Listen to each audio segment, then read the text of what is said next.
There is no debating that despite the Allies winning the war, the Luftwaffe had the most decorated and highest scoring aces of World War II and in all of history.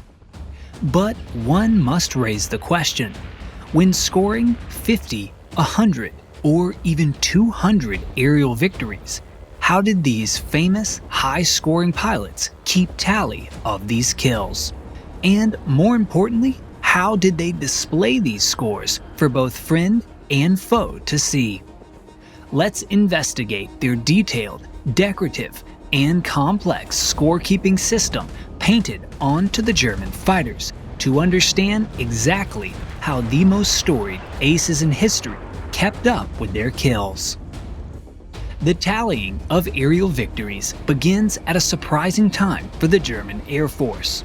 Contrary to what one might think, there are no records of German aces keeping kill tallies on aircraft in World War I. Instead, this practice has its roots in the first combat of the Spanish Civil War. This would begin with the Condor Legion of German pilots that were sent to join the battle. These first kills can be seen in photos in 1937 and 1938. And would begin a fascinating story of kill scorekeeping for the highest scoring pilots in the history of aerial warfare.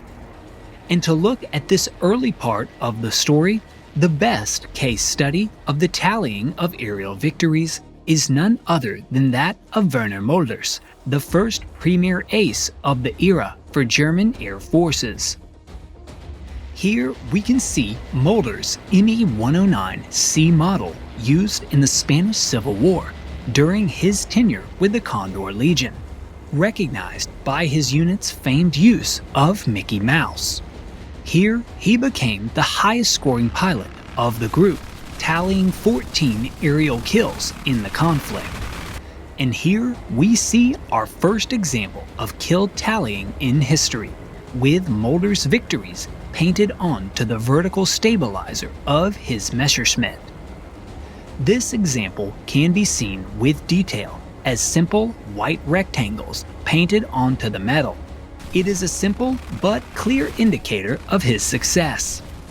Over the next few years, these markings would become far more colorful, intricate, and meaningful than any of these early pilots would have ever thought. After the ending of the Spanish Civil War in early 1939, the reigning high scores of the Condor Legion were sent back to Berlin. The German Air Force now began to reassign these pilots to new units for the upcoming attack on Poland. But unfortunately for the aces of the Spanish Civil War, the German Air Ministry strictly forbade the carrying over of Condor Legion victories to their new aircraft, as that was a previous conflict with which Germany was not fully involved in.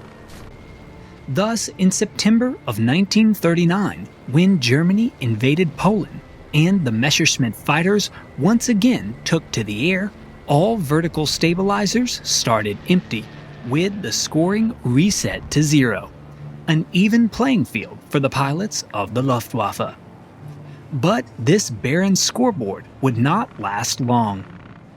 With the experience gained in the Condor Legion and the cutting-edge Messerschmitts to fly, the Luftwaffe continued their success for the first few months of World War II. With their early victories over Polish pilots, tally painting quickly resumed, and so did the ace race. Here we can see the 109 of ZG2 pilot Johannes Ginsen, who was the only ace made in the month-long Battle of Poland. And here we can see the first full ace tally of the war, painted for any pilot. This would be placed directly on the tail, in the same location on the vertical stabilizer as utilized in the Spanish Civil War. Now, it is important to note, in the Spanish Civil War, the aircraft had no swastika on the tail, leaving lots of room for German victory markings. But here, with the Luftwaffe, the infamous German insignia took up a large portion of the vertical stabilizer, leaving little room for these markings.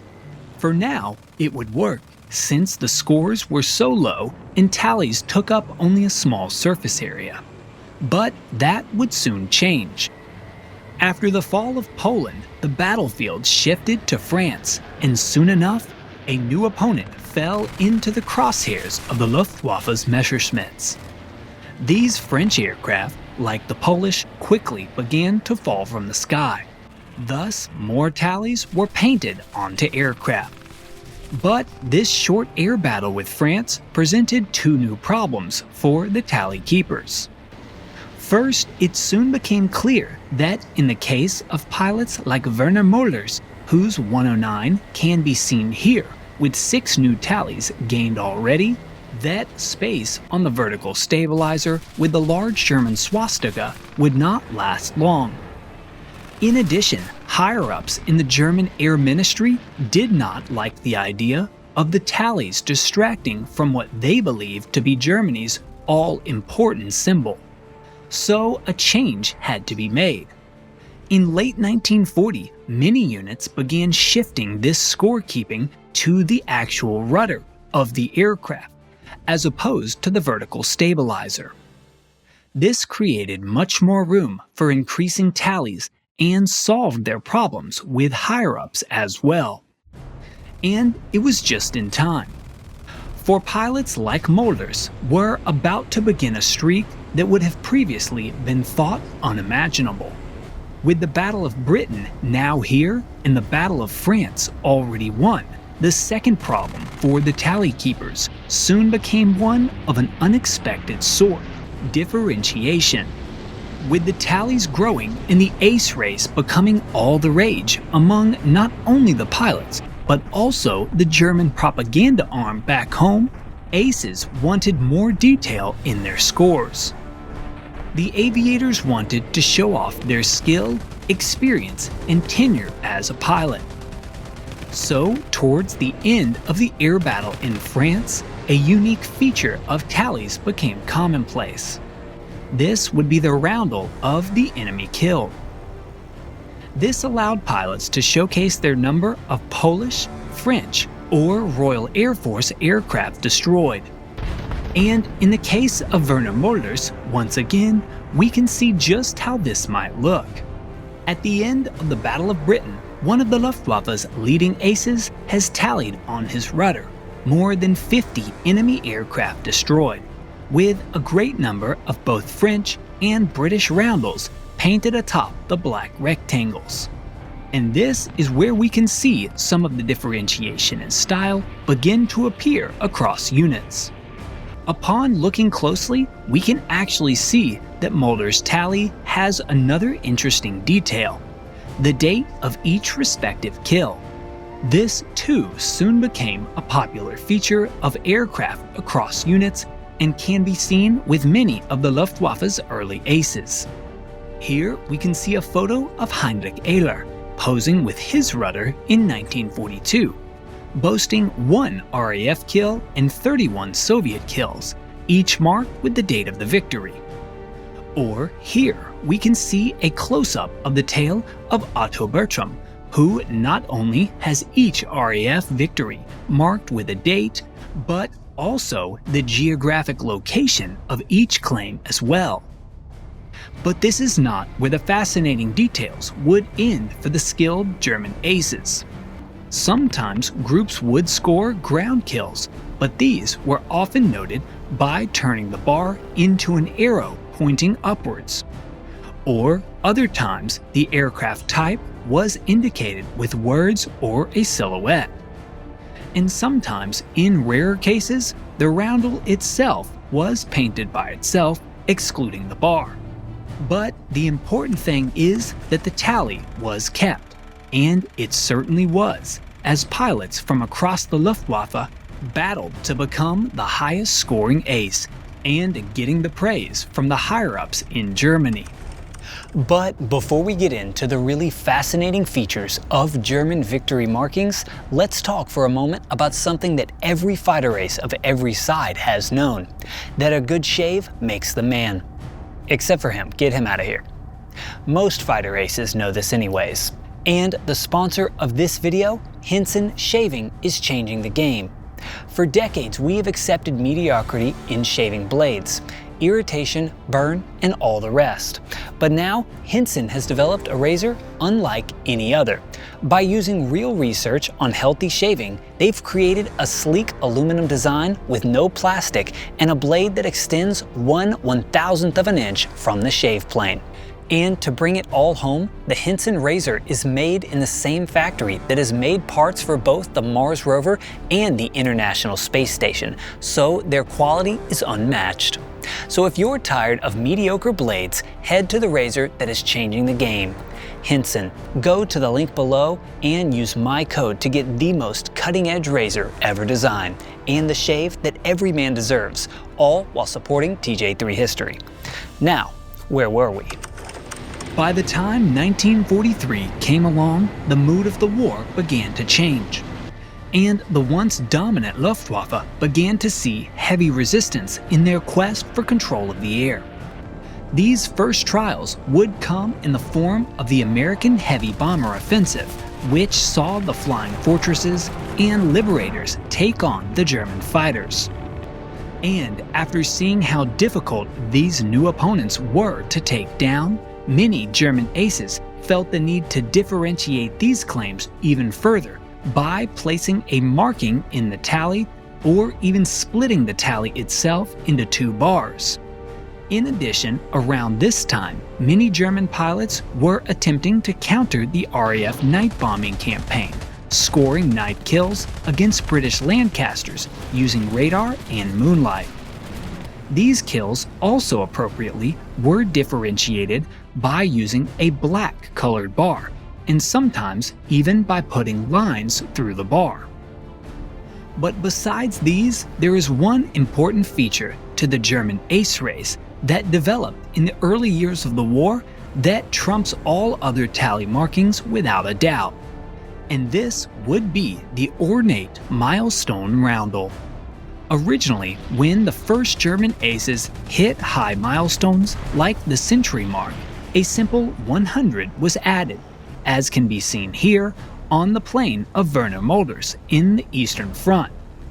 This was simply done so crews didn't have to repaint 100 little bars with every new aircraft. But it was soon realized that this did not do these aces justice, and did not have quite the hit for propaganda purposes that what would follow did. They instead deserved something more ornate and eye-catching. Thus, the personalized milestone roundel was born. This style of tally was an instant hit with pilots, and soon any ace who reached any sort of milestone had their own painted. These ornate designs often included wreaths, medals awarded, or even the initials of the pilot himself. These can be seen prominently in use for the 100, 150, and 200 victory milestones.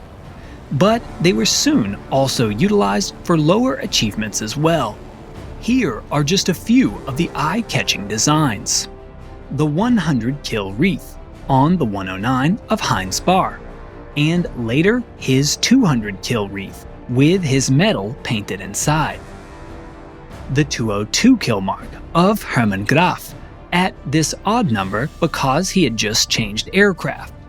Note the initials that can also be seen here as well, or the 100 kill design of Erich Hartmann himself in 1943, or even here the 50 kill design on the Me-110 of Helmut Lent.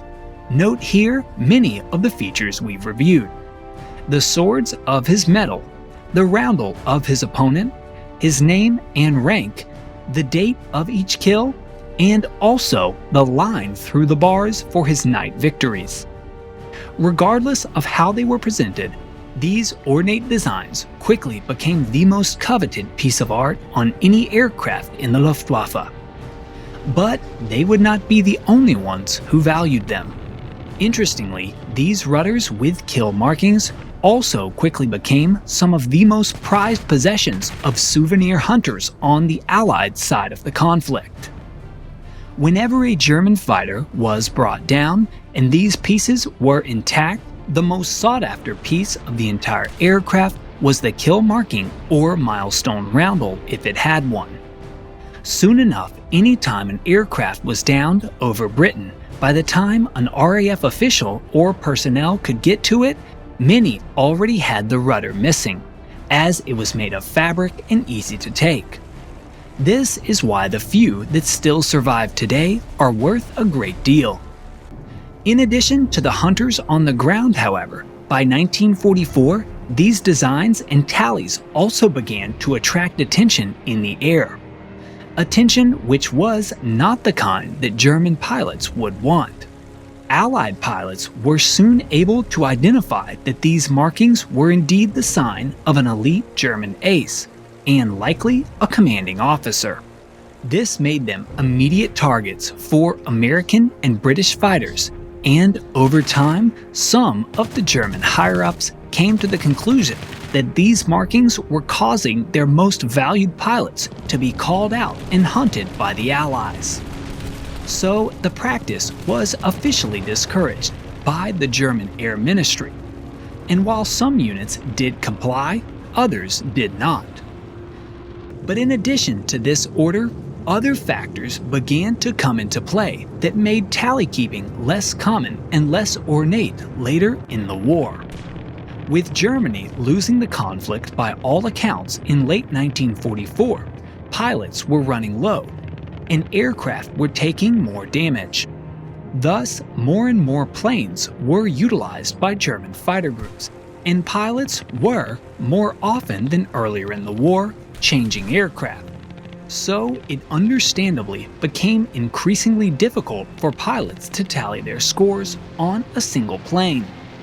But furthermore, with the state of the war in 1944 and 45, the other aspect that made things challenging for scorekeepers, other than a shortage of aces with high scores, was the simple lack of time. Painting detailed tallies of aircraft on fighters was a luxury that often took a great deal of time.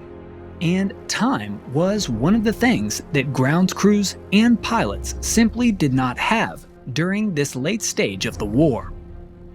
Aircraft were in the air almost every day, and the few that were not, ground crews were hard at work at, trying to get ready for combat. So, by the final months of the war, kill tallies were almost non-existent in the Luftwaffe. Instead, all of the decorative and artistic tallies resided on the Allied side of the battle, where time and scores were plentiful.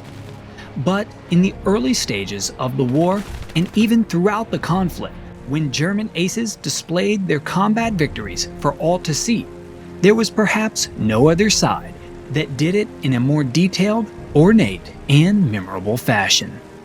If you enjoyed this video, please consider supporting me on Patreon so I can continue to make more just like it. Just a cup of coffee a month is all it takes, and it helps me immensely. Plus, it gets you awesome bonus content, so don't wait, join now. Thanks so much for watching, and I'll see you next time.